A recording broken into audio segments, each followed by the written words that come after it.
Mirë se ardhe dhe mirë se po dëgjohem e po takohem të dashur miq. Ja është pjesa e fundit e 25 me radhë nga lajmi të engjëjve nga pastor Stefan Born. Ju dëshiroj mirë se ardhje pra nga Bashkia Adventiste ditës 7 apo Kisha Adventiste mbi të vërtetat e mëdha biblike. Pra, këto janë të vërtetat e mëdha biblike, jashtëzakonisht të rëndësishme nga lajmi i tre engjëjve, nga zbulesa 14:6 deri në 12, gjilltari internacional, pastori, shkrimtari, publicisti, pastor Stefan Born, pra zbulesa e cila ishte rekapitulim i tërë Biblës dhe tani pra jemi në fund të lajmit të tre engjëjve, të kapitullit 18, është në kapitullin 18, pra tema 25, come out of her my people, come out of her my people, apo dilni prej saj o populli im, dilni prej saj populli im, nga zbulesa cilën Zoti ja kishte tregu Gjonit dhe kishte shkruar 22 kapitull rrafsh, pra kjo grupi jon, Bashkia Adventiste Gjakov dhe Biblia e cila është themel i të gjitha këtyre. A keni vendosur për Jezusin? Nëse jo, ju lutem mos e falni dakikën, sepse Jezusi na e zbulon të ardhmen e afërt. Paraprakisht është koha për lutje dhe për dedikim, dorëzim dhe ne kështu ju përshëndesim live, pra dhe ku të qeni lutemi së bashku, se pa Zotin nuk mund të bëjmë, as nuk dim as gjë, por ai është mësuesi jon, andaj na kërkojmë ndihmën e tij dhe udhëheqjen e tij. Përulim kokën dhe ku të qeni, mundësisht ju lutemi mbyllim syt që të mund të koncentrohem në zërin e hollë dhe të këndshëm të Zotit. O Zoti madh gjithëpërshtetshëm, faleminderit që ja tani arritëm edhe tek tema 25 e të këtij seriali të pastor Stefan Bornit, lajmi i tre engjëjve. Kjo është lajmi yt, jo i njerëzve as kujt tjetër, por i joti. Na të falenderojmë për mëshirën, mirësinë, për këto njohuri të thella, të bukura, të rëndësishme dhe aq të vlefshme. Dorëzojmë durët tua, ti o Zot udhëheqë edhe tani këtë temë, dilni prej saj populli im, si duhet, kush duhet, kur duhet të dalim, çka është, prej çkafit të dalim dhe të kuptohet qartë e qartë, kështu thot Zoti fjala jote. Falenderojmë për mëshirën, dashurinë në emrin të Atit, Birit, Frymëshit për gjithmonë. Amen. Amen. Amen.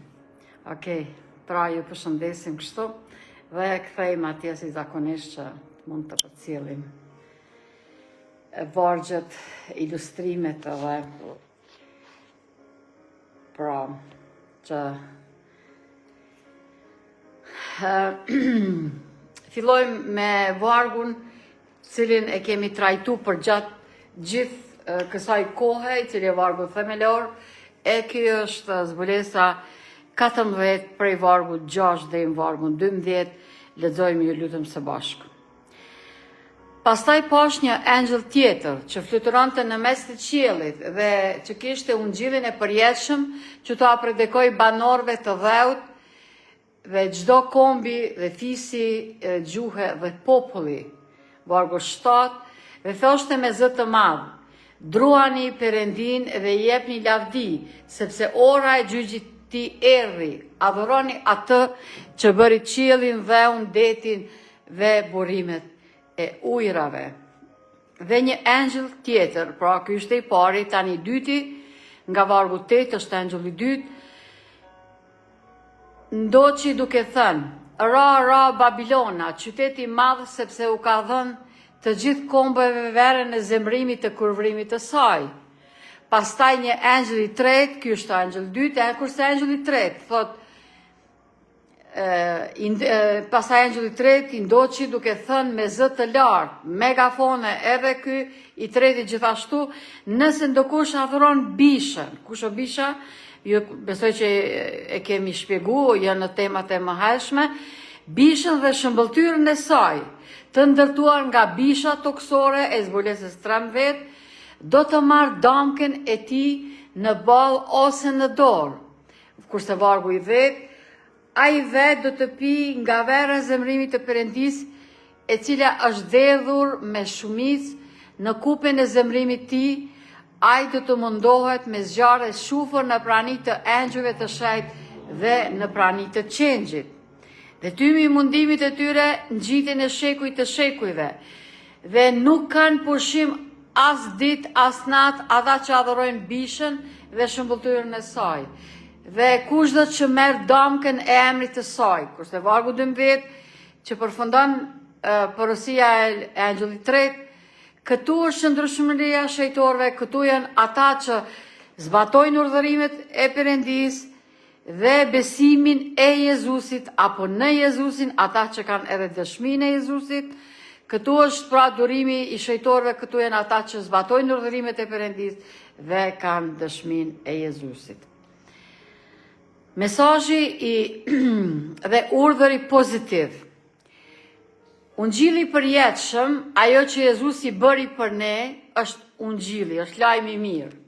Çfarë bëri? Ai jetoi jetën dhe që ligji kërkon prej nesh dhe vdiq me vdekjen që ligji kërkon prej nesh. Pastaj e gjejmë atë që ai bën tek ne. Pra, lajmi i mirë është pozitiv. Pse? Sepse Jezusi ka bë për ne atë çka ne nuk mund ta bënim. Pra, ka pagu borxhin ton me vdekjen, me jetën e përsosur si qenç i therrur dhe duke ju nështru ligjit dhe duke e përmbush në çdo pikë dhe presje. Pra, sflimi sakrifica e Jezusit, duart e guzhduara të tija, këmbët e guzhduar, kurora e therrave, ai kamxhiku, dajaku, vujtjet e tija, që ai ka bë vdekja dhe ringjallja. Vdekja dhe ringjallja janë ato që janë garancion që Jezusi bëri për ne dhe pagoi borxhin ton. Aleluja.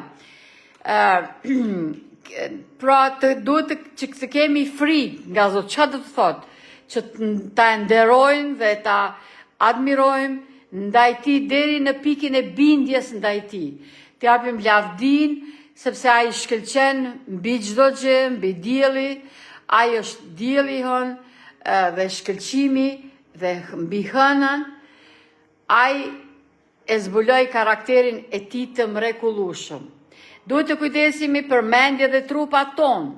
Kjo është lajmi i tre engjëve. Pra, besimi në sakrificën e Jezusit, në flijimin e tij, në ato çka ai ka bërë për ne, që ka pagu borxhin ton, përveç asaj që është krijues, ai është dhe Zot dhe shpëtimtar, çka është shumë e rëndësishme. Duhet të kujdesemi për mendjet tona, ato se çfarë shikojmë, trupat ton, sepse trupi jon është tempulli i frymës së shenjtë. Aty banon, në trupin ton banon Zoti. Nëse trupi nuk është i shëndosh, atëherë edhe mendja nuk është e shëndosh dhe çdo gjë shkon keq. Tani jemi pra në orën e gjyqit të Zotit dhe kemi shpjegu këtë, nëse ju kujtohet ju lutem. Është ai profetizimi më i gjatë biblik nga 2300 ditë dhe natë nga Danieli kapitulli i 8, vargu 14, i cili thot deri në 2300 ditë dhe natë shejtëroja do të pastrohet. Pra, e kemi kohën të ashtu quajtur kohën e hebrejve, e popullit të Danielit, që në 70 javë, mandej pas asaj është koha e pagan, por kur filloi të predikohet ungjillit, dhe që vim dete viti 1844, që Biblia shumë bukur e shpjegon, sidomos këto 70 javët e para, që janë fillojnë nga restaurimi i Jerusalemit deri Mesia. Në javën e fundit Mesia do të bën beslidhje me shumë veta, pra dhe do ta ndërprejnë flimin dhe sakrificën, sepse qengji do flijot, dhe këto kemi pas një tem enkas në këtë cikël të 25 temve. Pra, kjo është rekapitulimi i angjëllit, i lajmit të 3 angjëve. Pastaj, nga të vërteta tjera biblike është që të vdekurit mbeten të tillë deri në ringjallje. Pra, njeri kur vdes nuk shkon as në parajs, as në ferr, ashtu siç flitet, mendohet, besohet. Biblia nuk e thot ashtu, por janë duke pritur deri në ardhjen e Jezusit, kur secili do merr atë se për çfarë është përcaktuar dhe çfarë ka përzgjedh. Kurse adhurimi i krijuesit duke mbaj ditën 10 urdhërimet, pra të tëra komplet, ju e dini që ka njerëz që thonë Jezus e ka shkëput ligjin, denominacione në kryq, a e ka përmbush ligjin, askush nuk mund ta mbajë, 10 urdhërimet nuk vlejnë, mandej nëse nuk vlejnë, ata thonë, ok, duhet të respekton prindin, duhet të mos vrasësh, duhet të mos bësh jo moral, mos të gënjesh, mos të vjedh, mos të lakmon, mos ndërton figura, piktura, të mos e merre emrin e Zotit kot, por problemi është e dita e 7, e cila nuk kuptohet, nuk është kuptu dhe është keq kuptu, sepse Jezusi nuk ka ardhur të ndryshoj ligjin dhe ka thënë derisa qielli e toka qëndrojnë, asnjë pikë e presje nuk do të shkëputet nga ligji. Por ai ka ardhur që ta përmbush ligjin, ta e mban, pra ta respekton të ligjin nga pika parë deri pika fundit. Gjithashtu nuk është e parëndësishme se çfarë ham dhe çfarë pim, pra nga ato gjërat ka ushqimi ideal, që janë bim, fruta, perime, pra ushqimi vegetarian, vegan saksisht, dhe kafshë të cilat lejohen, dhe ato nuk, disa thojnë, nuk e ndot njeriu në ajo që ka hyn, po ajo që ka del, do me thonë s'ka lidhje, Jezusi mund të hash çdo gjë, ju e dini, por që flitet ashtu, por e vërteta thot që nuk është ashtu. Jezusi na thot qartë Biblia se çfarë ushqimi hahet e çfarë jo, të ashtu qytura kafshë të pastërta dhe të papastërta, çka një temë vete, çka mund të flasim ndonjëherë tjetër.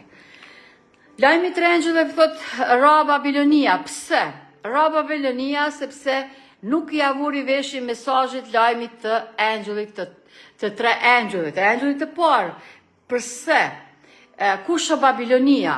E kemi shpjegu, kemi Babilonin literale, pra fizike dhe spirituale. Fizike është tek libri profetit Daniel, ai jetoi në kohën e perandorisë babilonase, kur pas asaj që Jeremia kishte predikuar 40 vjet dhe njerëzit nuk e kuptuan, besuan mesazhin e tij, mandej ermërisht perandoria babilonase që i zuri rob dhe i dërgoi si robër në Babiloni. Në atë kohë Zoti e ngret Danielin dhe ja shpjegon pra profetizimet e shumta e librit të tij, i cili është libër apokaliptik, së bashku me zbulesën që flasin për kohën e fundit. Dhe kemi pastaj Babilonin, i cili është i treguar në kapitullin 17, me spiritual, frymor, me një gru jo të ndershme, jo të mirërisht, e cila është lavire dhe e cila me gotën e saj, me verën e saj, i dehi të gjithë kombet, të gjithë popujt. Cila është, kemi shpjegu, ju lutem, janë bisha që del nga uji, nga deti dhe bisha që del nga dheu. Ma e kështu me radhe, kështu janë të gjitha pra në këtë ciklin e tani gjatë nga 25 tema të lajmit të 3 angjëve. Ne identifikojmë Babilonin dhe vumre se ajo ka 3 pjesë, ka dragoi, bisha dhe profeti i ren. Kush është dragoi? Dragoi, shejtani, djalli, bisha, Pra bisha që thamë parë që del nga deti dhe bisha e cila del nga dheu. Dhe profeti i Rem janë besimtarët që mendojnë që e kanë pranu Jezusin, po jo komplet vërtetat biblike, ashtë plota, ashtu si që e thot e tëra Biblia.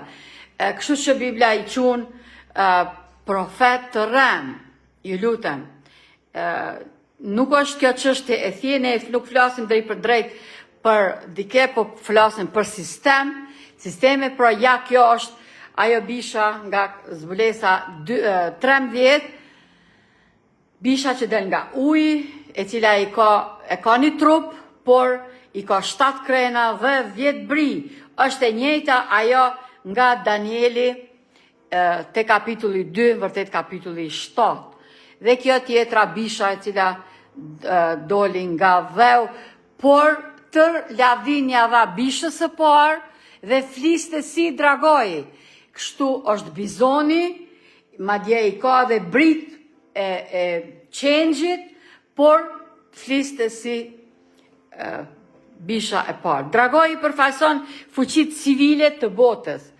Bisha përfaqëson papatin katolik romak dhe profeti i Rem përfaqëson Shtetet e Bashkuara, të cilat krijojnë një imazh të papatit duke bashkuar kishën me shtetin.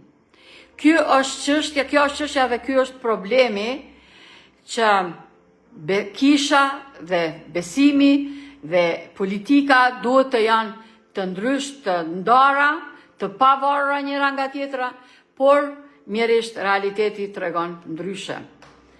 Protagonistja kryesore është prostituta, ajo që e pam parës nga kapitulli 17, zbulesa, që ka bija dhe kurvrot me fuqit politike të tokës.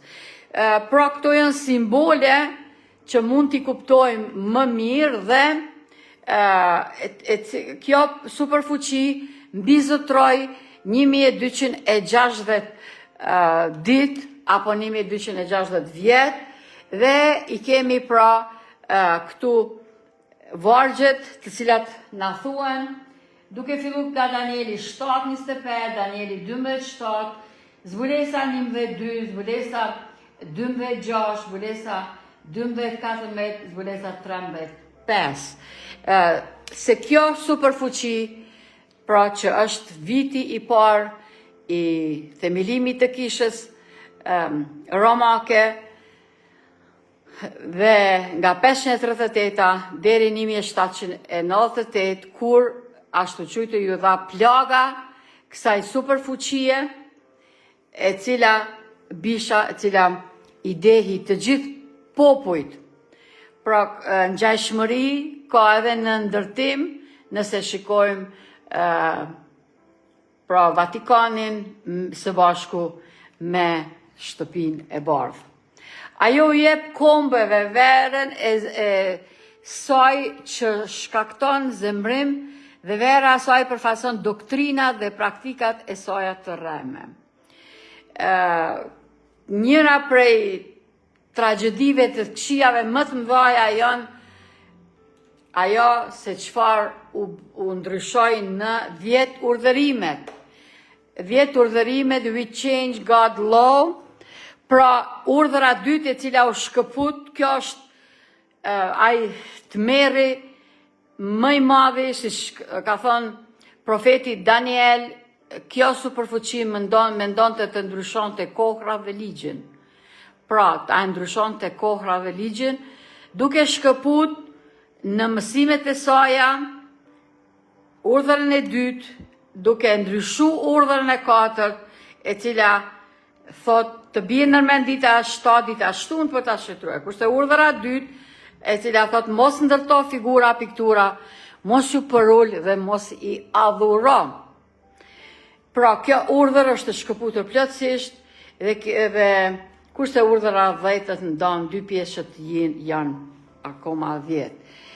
Kjo është tragjedia më e madhe, keqja më e madhe në besim që ka mund të ndodhë mjerisht, sepse Biblia nuk është lexuar mjaftueshëm edhe sot akoma kësaj dite.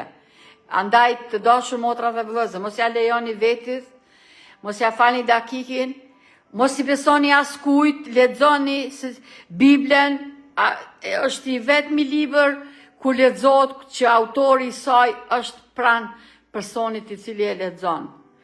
Këto Zoti e ka thënë dhe është besnik e i vërtet dhe e realizon dhe ne jemi dëshmitar të kësaj. Paralajmërimi më i rënd në Bibël, Bisha, sistemi katolik romak që sundoi për 1260 vjet, nuk flasim për person, po për një sistemin i cili është i te. Mori një plagë vdekjepruese i cila ndodhi në vitin 1798 dhe më pas rifillon fuqinë e saj për të sënduar botën edhe një herë. Por këto e realizoi në vitin 1798 Napoleon Bonaparte, kur e zoni rob papën Bortie, kurse më vonë në vitin 1929 Mussolini ja kthei përsëri autoritetin dhe fuqinë sistemit kishës romake, e cila prap e ktheu vendin e vetë të pushtetit. Përkundrejt Jezusit i cili thot, unë jo me ju deri në fundin e botës.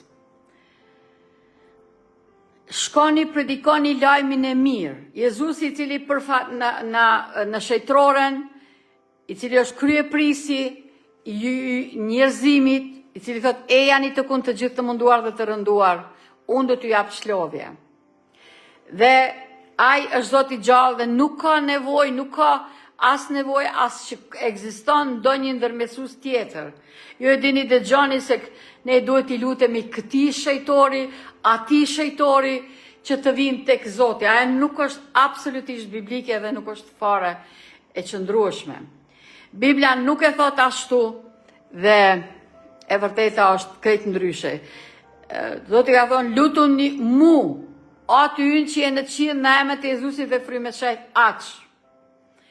Pra, ne të cilët të gjithë kur e pranojmë Jezusin, ai na pranon për bijtë dhe bijat e tij.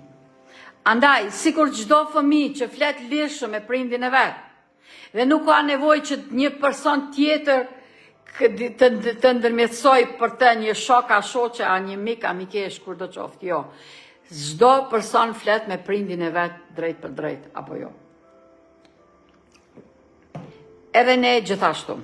Kurse bisha e dytë, Shtetet e Bashkuara të Amerikës, pra bisha e cila dole nga dheu, nga kapitulli, zbulesa kapitulli 13, të cilat njohin në dokumentet e tyre themeluese ekzistencën e një koshme dhe të veçantë të dy mbretërive brenda një kombi, kishës dhe shtetit.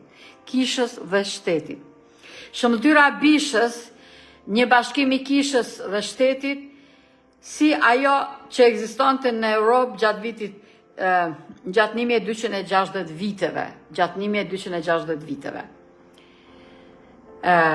Superfuqia e cila e numri i cilit është bazë zbulesës 13, 666, apo Vicarius Filidei, dhe ne si vim dete, nëse këta numra romak, i zbërthejmë në numrat tona, ne vim dete ky numër i cili është 666. Domka e bishës, dita e ndryshuar e pushimit. Në vend të ditës së shtune, është marrë dita e përkushtuar diellit, e cila nuk është biblike. Ne e adhurojmë krijuesin e diellit, e hënës, e Marsit, Mërkurës, e kështu me radhë, e jo objektin, por krijuesin. Numri i emrit të bishës është 666, apo Vicarius Filidei, zavenci i birit të Perëndis. Ky emër supozohet se i jepet atij autoriteti për të vepruar në vend të Krishtit në tokë, madje deri në atë pikë sa të përpiqet të ndryshojë ligjin e Perëndis. Dhe këtu është çështja. Pra, Vicarius Filidei, qelsi për të deshifruar numrin mistik, pra në latin, Vicarius Filii Dei, apo zavens i birit të Zotit. Jezusi ka thonë, unë po shkoj dhe do t'ju dërgoj ngushëlluesin, i cili është fryma shejt, e jo njerëzit, as kush qoftë. Madje thot, mos e quani askënd atë, sepse keni vetëm një atë i cili është në qiell, është ati juaj qiellor. Kush do që ndjej këto sisteme, do të pi verën e zemrimit të Perëndis pa përzierje mëshire. Ju lutem, kjo nuk është çështje fakultative, nëse më pëlqen e përzgjedhin, nëse jo nuk ka lidhje. Ashtu sipas dëshirës, si do të qoftë. Jo, ka lidhje madje edhe shumë, është pyetje jetës apo vdekjes. Çështja e ditës së 7 nga katekizmi i botimi i vitit 1957 thot në pyetje cila ditë është e shtuna. Dita shtune është dita 7, e pse ne atëre e mbajmë ditën e dielën në vend të së shtunës? Pyetja, ne respektojmë të dielën në vend të së shtunës sepse Kisha Katolike transformoi solemnitetin nga e shtuna në të dielën. Pra, citate ka shumë, ne i kemi përgjatë këtij seriali, i kemi përmend, i kemi citu të mjaftueshme sa të duash, pra të bollshme, se çka është vula e Zotit e çka dëmka e bishës. Pra, nuk është çështje e dita shtune, nuk është e hebrejnjëve, madje as e Bashkisë Adventiste ditës 7. Pra, ne si besimtar, si protestant, që e respektojmë ditën e shtunë. Ajo nuk na përket, nuk është e jona. Dita shtune është e krijuesit. Sepse ai krijoi për 6 ditë, kurse ditën e 7 pushoi. Dhe kjo është betejë e fundit. A do të marrim vulën e Zotit që dita 7 apo dëmkën e bishës? Pra bisha e cila e vendosi dëmkën apo shenjën e vet, adhurimin e diellit apo ditën e dielën. Kurse populli besnik i Perëndis, Perëndia do të ketë një popull i cili për durimin e shejtorëve, do të ketë durimin e shejtorëve, populli i Perëndis do të mbajë urdhërimet e Perëndis, përfshir edhe urdhërimin e 4. Pra kjo nuk është diçka, një ide njerëzore, është një test, sikur në kopshtin e Edenit. Parashtrohet pyetja si vallë Adami dhe Eva u braktisën e humben kopshtin e Edenit për një frut, një moll, një dardh, një portokall, një skalidhjes, cili do të qoftë ai. Ai ishte ai aq i rëndësishëm, një frut që ata shtrin dorën e moren gruaja, mandeja dhe burrit. Por kjo ishte test, e njëjta gjë edhe dita e 7, dita shtune, cilin ne adventistët vërtet nga njëherë e potencojmë, por shpëtimi vjen nga Jezusi, jo nga urdhërimet. Ne i mbajmë urdhërimet sepse jemi të shpëtuar përmes meritave dhe gjakut të Jezusit. Jo për shkak që i mbajmë urdhërimet tani të jam, nuk e di, të fitoj një plus, këtë shtune, një plus shtune tjetër, e kështu me radhë, dhe të më mbushen aty plusat, dhe në bazë të kësaj, jo, të vlesë, jo. Asesi, shpëtimi është dhurat e Jezusit. Ne mbajmë shtunen sepse jemi të shpëtuar. Jezusi na ka pranuar për bij dhe bija të tija. Ata, besimtarët e Jezusit do të kanë besimin në Jezusin dhe besimin e Jezusit. Ata do të fitojnë fitoren, bimkatin dhe do të janë në gjendje të qëndrojnë në mes të zemrimit të njeriut dhe të Perëndis. Është paraqitur gruaja në të bardhë, e cila ka fustanin e bardhë, e ka kuroren me 12 yje dhe bisha e përndjek. por kjo ka fitoren sepse Jezusi është baza e besimit saj. Pra nuk është ajo lavirja e cila e ka gotën në dorë dhe me gotën e saj i vehi si gjithë njerëzit. Jo, është gruaja e pastër, e ndershme, me vërtyte besnike. Është kisha e Zotit, i cila i mban urdhërimet e Zotit dhe ka besimin e Jezusit. Besimtarët e Zotit do të kanë dëshminë e Jezusit. Besimtarët e Zotit do të mbrohen nga Jezusi në mes të derdhjes së zemrimit të Perëndis dhe do të çlirohen nga zemrimi i atyre që kanë dëmkën e bishës dhe adhurojnë shëmbëltyrën e saj.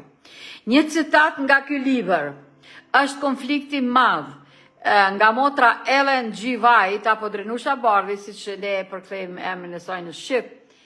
Librin e cilin e kemi ofruar dhe ofrojmë akoma falas në Kosovë, Shqipëri dhe Maqedoni, një citat i cili thot: një studim lutje i Bibljes do të tregonte protestantëve karakterin e vërtet të papatit dhe do t'i binte ata të neverisin dhe të shmangësin atë.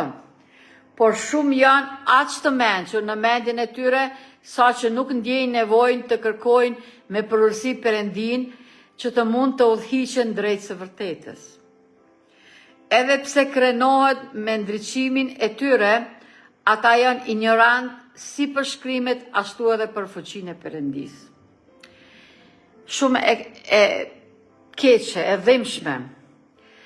Madje besimtar që protestant që kanë Biblën në dorë edhe duan Jezusin, duke u krenu se ne jemi me Jezusin, e i takojmë ati, ne e dojmë ato e kështu me radhë, nuk përulen para Zotit duke kërku vullnetin e tij dhe duke lyp sharrime dhe dritë që të kuptojnë të vërtetën e plot.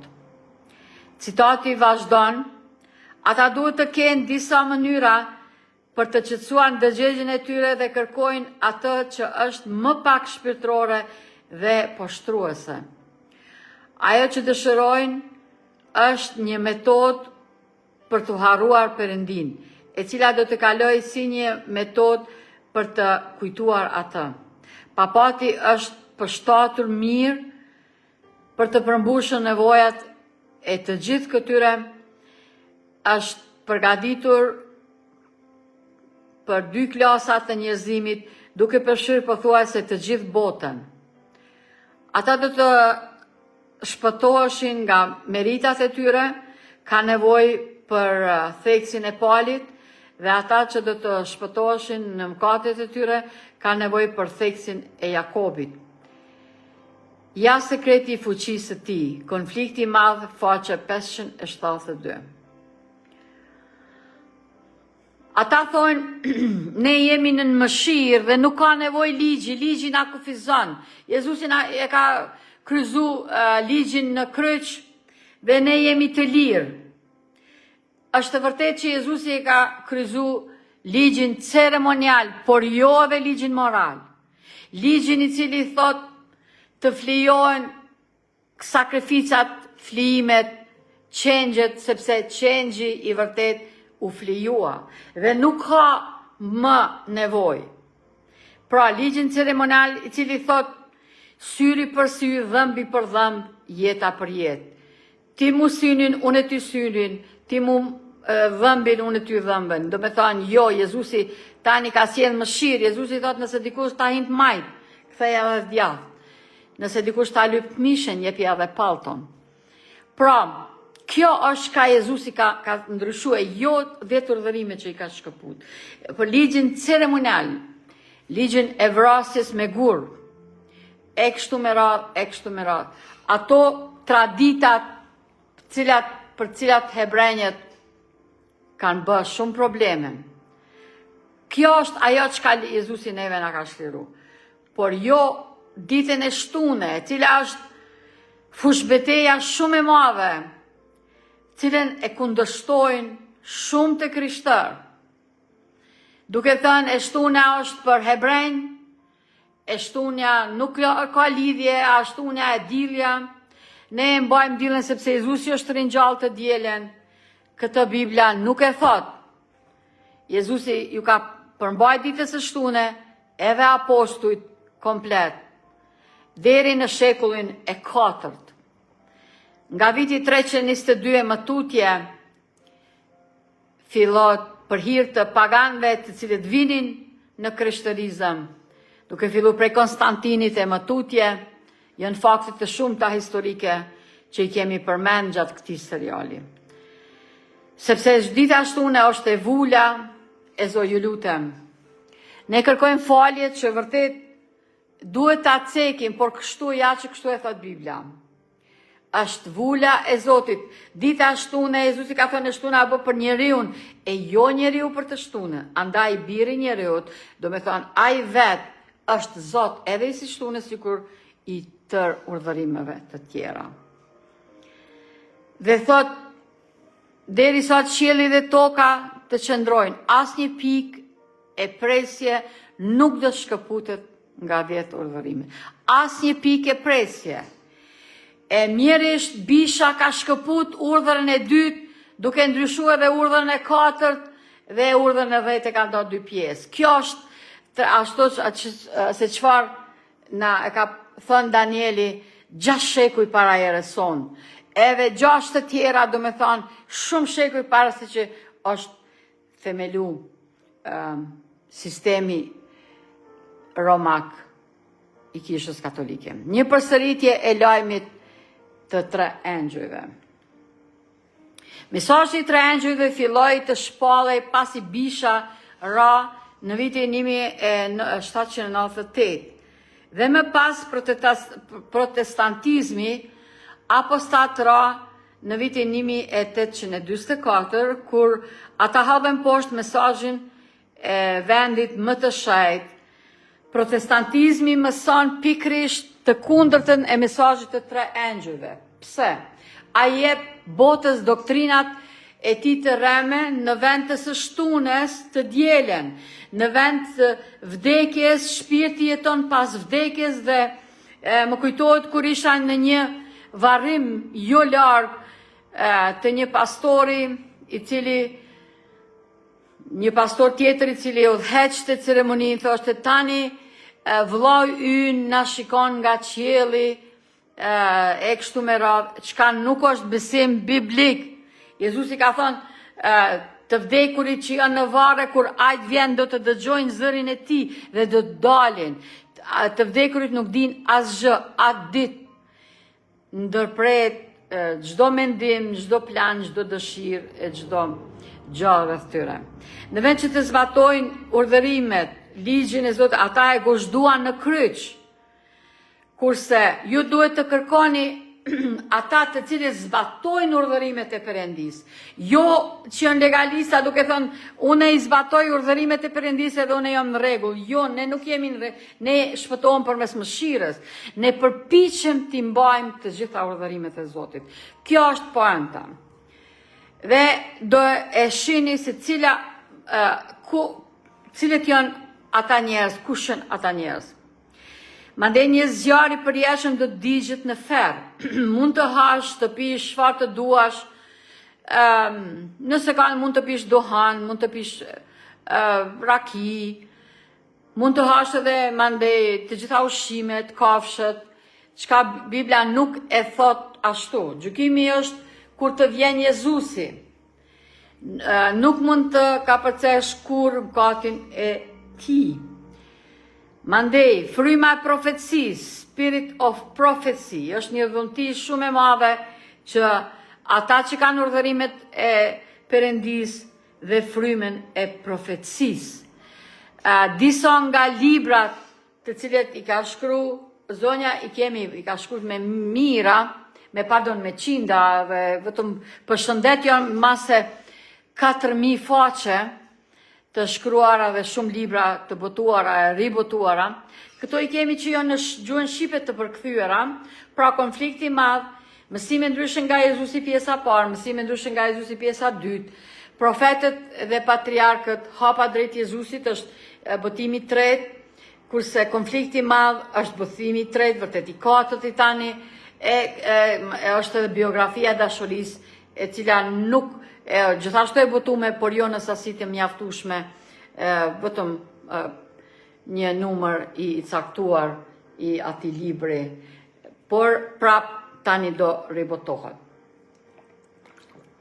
Por në fund të historisë njerëzore do ketë një tjetër thirrje urgjente që njerëzit të dalin para përfundimit të provës të derdhjes së 7 plagëve të fundit.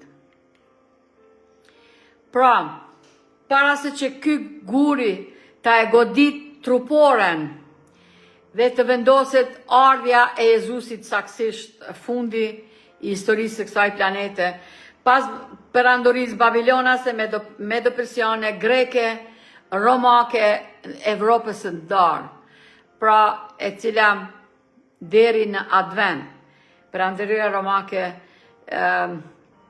e cila pra këtu i kemi vitet kur kanë fillu dhe kur kanë përfundu. Prova e fundit është pra ashtu sikur në kohën e profetit Daniel, te Nebukadnesari, i cili kishte pë këtë ëndër dhe më pas e bëri statuen, e cila e tëra ishte nga ari, dhe urdhëroi që të gjithë duhet i përulen.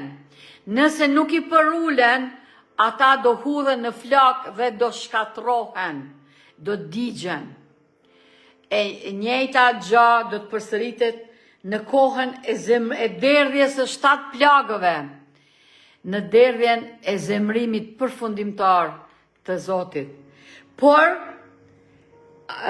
Jezusi personalisht do i mbroj ata që, sikur te koha e Danielit, ju kujtohet, ja këtu është dhe dora e mbretit i cili thot, a nuk i kemi hudh 3 në flak, këta 3 që nuk deshën të i përulen statues time, ata thënë, po mbret, ashtu është 3, po si 3 kur unë po i shoh 4, ma dje ky i 4 i si biri Perëndis. Dhe në mes të flakës, ndodh mrekullia, duke mos t'u djeg as flokët, e dini se flokë sa, nëse i afrohet pak flakë qirinjit, sa letë dhe shpejt digjen. Ma dje as era, as robave aroma tym nuk i vinte. Sepse Mesia i vajosu, Zoti Jezus, erdhi në flak t'i shpëtoj besimtar. Ashtu edhe në kohën e fundit do i shpëtoj të gjithë ata që do t'janë besnik, që nuk do t'a marrin vulin e damkes, që do t'i mbajnë urdhërimeve të Zotit me çdo çmim, madje qoftë çmimi kaq i shtrajt sikur për këta 3 çuna, që prap se prap u hudhën në flak, ai erdhi në flak dhe i nxorri. Madje ju kujtohet se çfarë tha mbreti Nebukadnesar. Të gjithë duhet t'i përuleni Zotit, Danielit, Abdenago, dhe sepse ju kanë ndru emrat, duke i dhënë nga emra hebrej në emra babilonas. Dhe historia do të përsëritet. Thirrja e fundit e Biblës, të dashur motra dhe vëllezër, është Zbulesa 18 vargu 1-5. Është një paralajmërim në klapa midis Zbulesës 16, 17, 18, 6 dhe 24. Paralajmërimi është letë të dilni në mënyrë që të mos kryenim katët e Babilonisë dhe të mos merrni plagët e saj. Për të marrë plagët e saj, duhej të ishit gjallë gjatë kësaj periudhe historike njerëzore. Dhe thirrja e fundit e cila thot, Zbulesa 18, 1-6, pas këtyre gjërave pash një engjëll tjetër që zbriste nga qielli me autoritet të madh, dhe toka u ndriçua nga lavdia e tij, dhe ai bërtiti me forcë të madhe të lartë, duke thënë, ra Babilona e madhe, dhe është bërë një vendbanim demonësh, një burg për çdo frym të ndyrë dhe një kafaz për çdo zog të ndyrë dhe të urryer. sepse me qenë se të gjithë kombet kanë pirë nga vera e zemrimit të kurvërimit të saj. Mbretërit e tokës kanë kryer kurvëri dhe me të dhe tregtarët e tokës janë pasuruar nga luksi i saj i bollshëm. Dhe dëgjova një zë tjetër nga qielli që thoshte, dilni prej saj o populli im, që të mos merrni pjesë në mëkatet e saj dhe që të mos merrni nga plagët e saj, sepse mëkatet e saj kanë arritur deri në qiell dhe Perëndia e kujtua paullësisë së saj. Shpërbleni asaj ashtu siç ju ka bërë juve. Dhe shpërbleni dy fish sipas veprave të saj në kupën që ajo ka përzier, shtoni dy fish për të. Lajmi i tre engjëjve nga Bashkia Adventiste e ditës 7 predikohet më se 40 vite. Duke pas televizione të shumta në Amerikë, në Europë, në Kanada, në Kaliforni, në Rusi, në Azi, në të gjitha shtetet gjuhët, duke prediku këtë lajm. Mbi dashurinë, mirësinë, madhësinë e Zotit ton, Jezus, i cili është duke ardhur. Andaj, të dashur motra dhe vëllezër, ky është lajmi i tre engjëjve. Vini re se prostituta, ju lutem, betejë nuk është e vogël, as pak. Bisha e cila del nga uji, prostituta nga kapitulli 17, kontrollon gjithë njerëzit nga çdo kom, fis, gjuhë dhe popull, por ajo jep kombe verën e saj. Me fjalë të tjera, ka dy mesazhe të kundërta të lajmeve të tre engjëjve dhe qëllimi është të mbledh botën në të dy anët.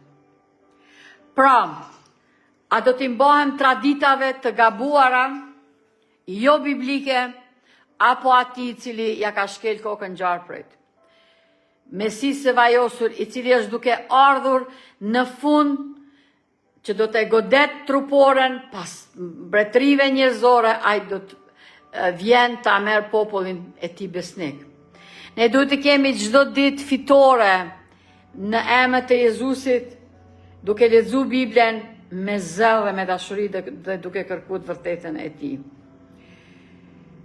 Pra, a do t'i mbajmë të vërtetës apo traditës së gabuar?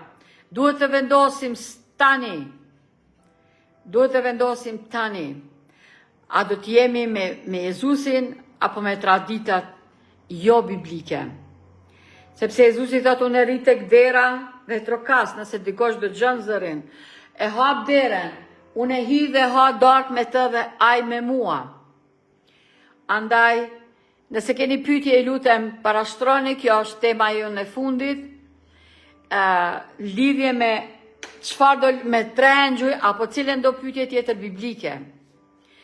Ju lutem, t'jeni të lirë dhe t'na përveç amen dhe like-et këtu që po na dërgoni, na parashtroni edhe pyetje, cilët do, sepse ky lajm së shpejti do të dëgjohet në përmasa të mëdha botërore dhe ta dim të jemi të përgatitur se çfarë është në pyetje. Të kuptojmë atë se çfarë Jezusi thot, dilni prej saj populli im, a do dalim nga Babilonia, nga tollovia, nga jo të vërtetat biblike, përkundrejt asaj atij që ka thonë, jam rruga, jeta dhe vërteta, e janë të unë. Unë do t'ju jap çlodhe, ai është Zoti i gjallë, dhe jo njerëzit, as udhëheqësit fetar. Jezusi është i gjallë dhe ai na përgjigj drejt për drejt. Andaj kërkojeni, lutem, besojeni, pranojeni. Ne jemi këtu, ju lutem na drejtoni, na shkruani, na pyesni dhe kërkoni përgjigjen. Do lutemi për ju, për çdo njeri i cili është duke kërkuar të vërtetën e plot, që të kuptoj, besoj dhe të lidhet drejt për drejt me Zotin. Zoti ju bekoft juve dhe familjet tuaja. Ju duam shumë, lutem për ju dhe shihemi, takohemi së shpejti në emrin të Atit, Birit dhe Frymës së Shenjtë. Amen.